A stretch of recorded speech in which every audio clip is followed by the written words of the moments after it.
প্রিয় দর্শক আসসালামু আলাইকুম। Afif Dawakhana and mix video এর চ্যানেলের পক্ষ থেকে আন্তরিক শুভেচ্ছা এবং অভিনন্দন। প্রিয় দর্শক, সাথে আছি আমি সুলতান মাহমুদ এবং ভিডিও সহযোগিতায় এবং পরিচালনা আছেন ইতিকা ইসলাম। প্রিয় দর্শক,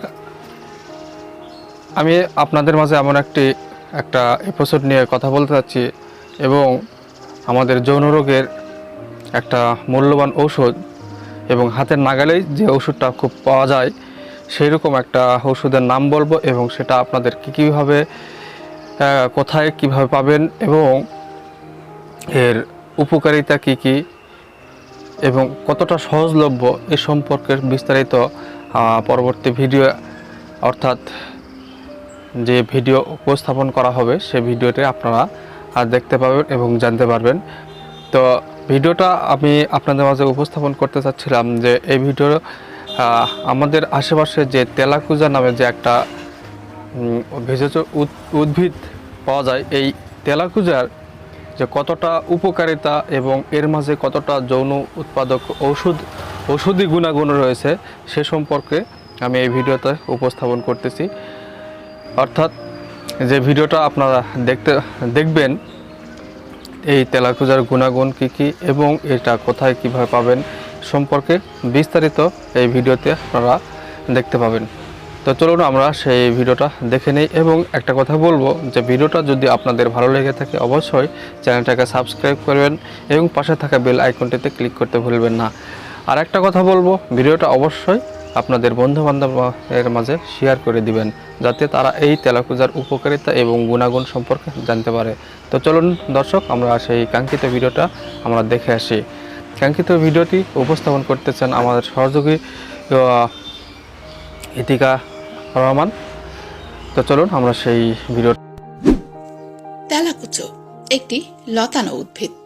এটি গাঢ় সবুজ রঙের নরম পাতা ও কাণ্ড বিশিষ্ট একটি লতা জাতীয় বহু বর্ষজীবী উদ্ভিদ। লতার কাণ্ড থেকে আকর্ষের সাহায্যে অন্য গাছকে জড়িয়ে উপরে ওঠে। পঞ্চভুজ আকারের পাতা গজায়। পাতা ও লতার রং সবুজ। তেলাকুচো বসতবাড়ির আশেপাশে, রাস্তার পাশে, বন জঙ্গলে জন্মায় এবং বংশ বিস্তার করে।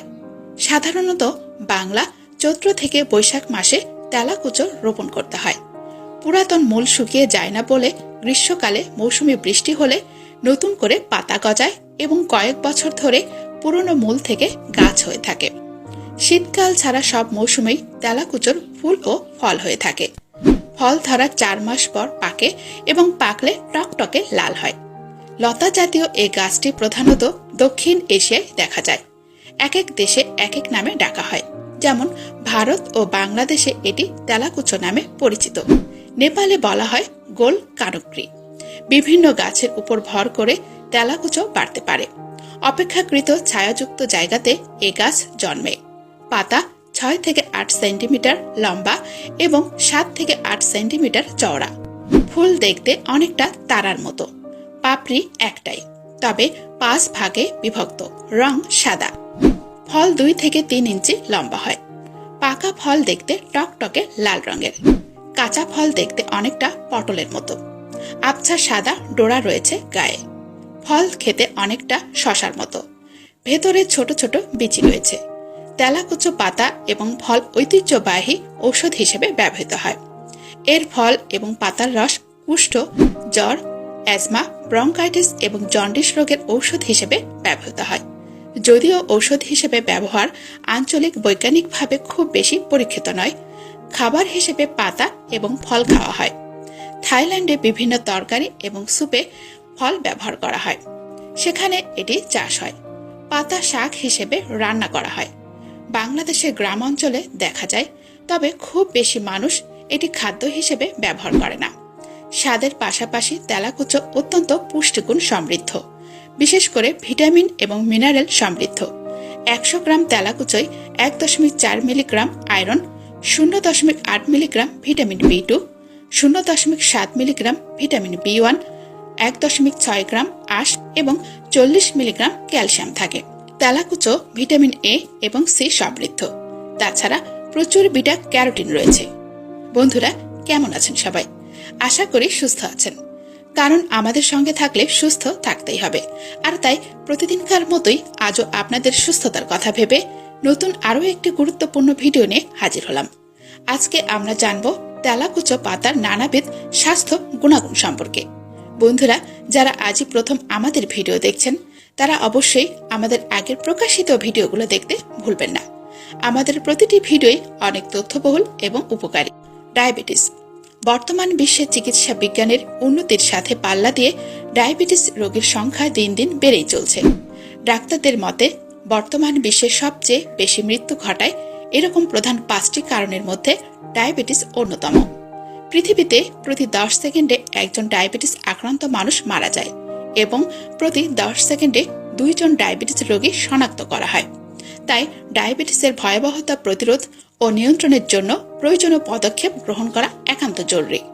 ডায়াবেটিস বা বহুমূত্র রোগ পুরোপুরি বা সম্পূর্ণ নিরাময় করা যায় না, তবে কিছু নিয়ম মেনে চললে এটি নিয়ন্ত্রণে রেখে সুস্থ জীবনযাপন করা যায়। ব্যাঙ্গালোরের একদল ডাক্তার গবেষণা করে বের করেছেন তেলাকুচো ডায়াবেটিস নিয়ন্ত্রণে রাখতে সমর্থ। তেলাকুচো প্রাকৃতিক ইনসুলিন হিসেবে কাজ করে। ডায়াবেটিস হলে তেলাকুচোর কাণ্ড সমেত পাতা ছেঁচে রস তৈরি করে আধা কাপ পরিমাণ প্রতিদিন সকাল ও বিকালে খেতে হবে। তেলাকুচোর পাতা রান্না করে খেলেও ডায়াবেটিস রোগে উপকার হয়। জন্ডিস নিজে কোনো রোগ নয়, বরং এটি রোগের লক্ষণ। লিভারের সমস্যা ছাড়াও রক্তের রোগ কিংবা পিত্তের স্বাভাবিক প্রবাহ, পাথর, ক্যান্সার কিংবা অন্য কোনো কারণে বাধাপ্রাপ্ত হলেও জন্ডিস হতে পারে। তবে জন্ডিস বলতে সাধারণত আমরা লিভারের অ্যাকুইট প্রদাহ বা অ্যাকুইট হেপাটাইটিস জনিত জন্ডিসকেই বুঝে থাকি। ভাইরাস থেকে শুরু করে নানা ধরনের ঔষধ, অ্যালকোহল ইত্যাদি অনেক কারণেই লিভারে অ্যাকুইট হেপাটাইটিস হতে পারে। তবে আমাদের দেশে অ্যাকুইট হেপাটাইটিসের প্রধান কারণ হেপাটাইটিস ই এবং বি ভাইরাস। এর মধ্যে হেপাটাইটিস ই পানি ও হেপাটাইটিস এ খাদ্যবাহিত, আর হেপাটাইটিস বি ছড়ায় মূলত রক্তের মাধ্যমে। হেপাটাইটিস এ ভাইরাস প্রধানত শিশুদের জন্ডিসের কারণ, তবে যে কোনো বয়সের মানুষই হেপাটাইটিস ই ও বি ভাইরাসে আক্রান্ত হতে পারেন। জন্ডিস হলে তেলাকুচোর মূল ছেঁচে রস তৈরি করতে হবে। প্রতিদিন সকালে এই রস আধা কাপ পরিমাণ খেতে হবে। এভাবে নিয়মিত কয়েকদিন খেলে জন্ডিস রোগ থেকে মুক্তি পাওয়া যাবে। পা ফোলা রোগে 2 পা ফুলে যাওয়া বা পায়ে পানি আসা সমস্যাটি যে কারোরই হতে পারে। এটা কোনো রোগ নয়, বরং শরীরের অন্য কোনো সমস্যার পার্শ্ব প্রতিক্রিয়ার ফলাফল। শরীরের বিভিন্ন প্রয়োজনীয় অঙ্গ যেমন হৃদযন্ত্র, লিভার, কিডনি, খাদ্যনালীর কাজের ব্যাঘাত ঘটলে পায়ে ও গায়ে পানি আসতে পারে।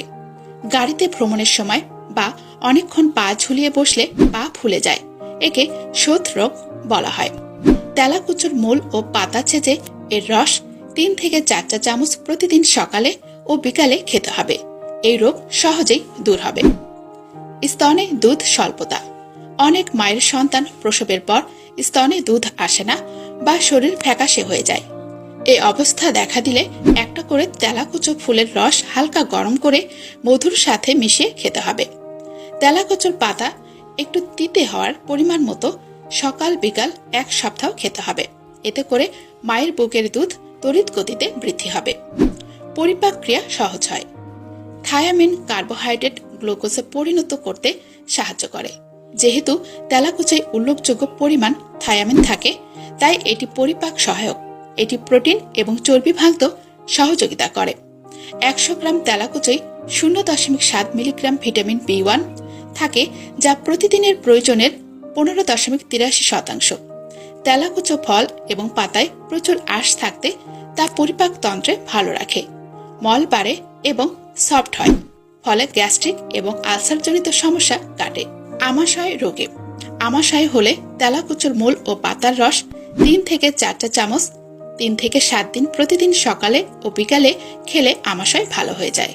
এছাড়াও এটি আমাদের অন্ত্রের কৃমি দূর করে এবং অ্যান্টিব্যাকটেরিয়াল হিসেবে কাজ করে। তেলাকুচো ফলের রস আমাদের যকৃত এবং পিত্তথলির নানা ইনফেকশন রোধে অসাধারণ দারুণ কাজ করে। বৃক্ক বা মূত্রথলিতে পাথর জমতে দেয় না। বৃক্কের পাথর মূলত ক্যালসিয়াম এবং আরও কিছু খনিজ পদার্থের মিশ্রণ, যা প্রস্রাবের সাথে নিয়মিত বের না হয় ধীরে ধীরে পাথর আকারে জমা হয়। গবেষণায় দেখা গেছে কৃত্রিম ক্যালসিয়ামের পাশাপাশি প্রাকৃতিক উৎস হতে প্রাপ্ত ক্যালসিয়ামও পাথর হিসেবে জমতে পারে।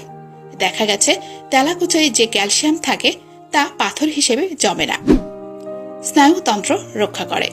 ভিটামিন B2 পানিতে দ্রবণীয়, কিন্তু এটি শরীরে জমা থাকে না, ফলে প্রতিদিন ভিটামিন B2 গ্রহণ করা প্রয়োজন। তেলাকুচায় উল্লেখযোগ্য পরিমাণ ভিটামিন B2 থাকে। পাশাপাশি অ্যান্টিঅক্সিডেন্ট থাকায় তেলাকুচা স্নায়ুবিক দুর্বলতা দূর করে। শ্লেষ্মা ও জ্বর। শ্লেষ্মা কাশি হলে শ্লেষ্মা বা কফ তরল করতে এবং কাশি উপশমে 3 থেকে 4 চামচ তেলাকুচোর মূল এবং পাতার রস হালকা গরম করে আধা চা চামচ মধুর সাথে মিশিয়ে 3 থেকে 7 দিন প্রতিদিন সকালে ও বিকালে খেলে অনেক উপকার মিলে। এছাড়াও বুকে সর্দি বা কাশি বসে যাওয়ার কারণে শ্বাসকষ্ট হলে তেলাকুচোর মূল ও পাতার রস হালকা গরম করে 3 থেকে 4 চা চামচ পরিমাণ 3 থেকে 7 দিন প্রতিদিন সকালে ও বিকালে খেলে ভালো হয়ে যায়। রক্ত পরিষ্কারক হিসেবে। যেহেতু তেলাকুচোর পাতা একটি তিতে স্বাদের, তাই এটি আমাদের রক্ত পরিষ্কারক হিসেবে কাজ করে। আর আমাদের রক্ত পরিষ্কার থাকলে ত্বক ভালো থাকে। এছাড়াও এটি আমাদের ত্বকের ব্রণ কমায়। এছাড়াও এটি ব্যাকটেরিয়া সংক্রমণ কমাতে প্রভাব রাখে। এর পাশাপাশি আমাদের রক্তের শর্করা হ্রাস করে থাকে। যেভাবে খাওয়া হয়: কাঁচা ফল তরকারি হিসেবে খাওয়া যায়, পাতা শাক হিসেবে ভেজে খাওয়া যায়। এছাড়া কাঁচা ফল এবং কচি পাতা দিয়ে স্যুপ এবং সালাদ তৈরি করা হয়। কাঁচা ফল পটলের মতো চিড়ে 2 ভাগ করে ভেজে খাওয়া যায়। বন্ধুরা, কেমন লাগলো আমাদের আজকের ভিডিও কমেন্টে জানাতে ভুলবেন না। আমাদের ভিডিও সম্পর্কে আপনাদের যে কোনো মতামত আমাদের পরবর্তী ভিডিওকে আরো ভালো করে তুলবে। সুতরাং আপনাদের কমেন্টের আশায় রইলাম। যে কোনো রোগে অবশ্যই ডাক্তারের শরণাপন্ন হন সবসময়। কোনো রোগকেই ছোট করে দেখবেন না। যে কোনো রোগ সম্পর্কে জানতে এবং সচেতন থাকতে আমাদের ভিডিওগুলো নিয়মিত দেখুন। সুস্থ থাকুন সবসময়। যারা স্বাস্থ্য সচেতন, যারা নিজেকে ও পরিবারকে সুস্থ রাখতে চান, তারা সবসময় আমাদের সাথেই থাকুন। আমরা ভবিষ্যতে আপনাদের জন্য স্বাস্থ্য সম্পর্কিত আরো অনেক তথ্যবহুল ভিডিও প্রকাশ করতে যাচ্ছি।